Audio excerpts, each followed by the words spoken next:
Hi అండి, ఎలా ఉన్నారు? ఇవాళ చాలా సింపుల్గా క్విక్గా అయిపోయేటట్టు కేఎఫ్సి స్టైల్లో చికెన్ ఫ్రై చేస్తున్నానండి. చాలా క్రిస్పీగా చాలా టేస్ట్గా వచ్చేటట్టు ఎట్లా చేస్తున్నానో ఒకసారి చూసేయండి. ముందుగా చికెన్ 1 kg తీసుకొని సాల్ట్ వేసుకొని వాటర్లో పెట్టుకోవాలండి. తర్వాత చికెన్లో ఉప్పు, పసుపు, కారం, ధనియాల పొడి, జీలకర్ర పొడి, అల్లం పేస్ట్ వేసుకొని ఓవర్ నైట్ ఫ్రిడ్జ్లో పెట్టుకోవాలండి, బాగా మ్యాగ్నేట్ చేసుకుంది.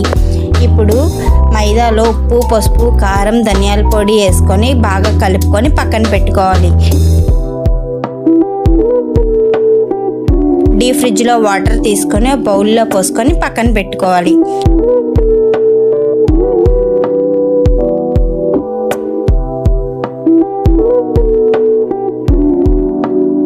ఇప్పుడు ఓవర్ నైట్ కలిపి పెట్టుకున్న చికెన్ని మైదాలో వేసి బాగా డిప్ చేసి చిల్డ్ వాటర్లో వేసుకొని మళ్ళీ తీసుకొని మళ్ళీ మైదాలో వేసుకొని హీట్ అయిన ఆయిల్లో వేసుకొని ఫ్రై చేసుకోవడమేనండి. అంతేనండి, చాలా టేస్టీగా చాలా సింపుల్గా ఉండే చికెన్ ఫ్రై. ఒకసారి మీరు ట్రై చేసి కామెంట్ సెక్షన్లో తెలియచేయండి ఎలా వచ్చిందో. Thank you for watching. Like చేసి సబ్స్క్రైబ్ చేయండి. Thank you. హాయ్ అండి, ఎలా ఉన్నారు? ఇవాళ చాలా సింపుల్గా క్విక్గా అయిపోయేటట్టు కేఎఫ్సి స్టైల్లో చికెన్ ఫ్రై చేస్తున్నానండి. చాలా క్రిస్పీగా చాలా టేస్ట్గా వచ్చేటట్టు ఎట్లా చేస్తున్నానో ఒకసారి చూసేయండి. ముందుగా చికెన్ 1 kg తీసుకొని సాల్ట్ వేసుకొని వాటర్లో పెట్టుకోవాలండి.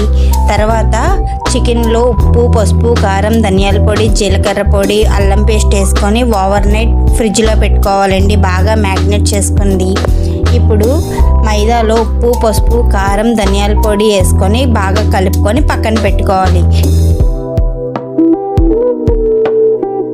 డీప్ ఫ్రిడ్జ్లో వాటర్ తీసుకొని బౌల్లో పోసుకొని పక్కన పెట్టుకోవాలి.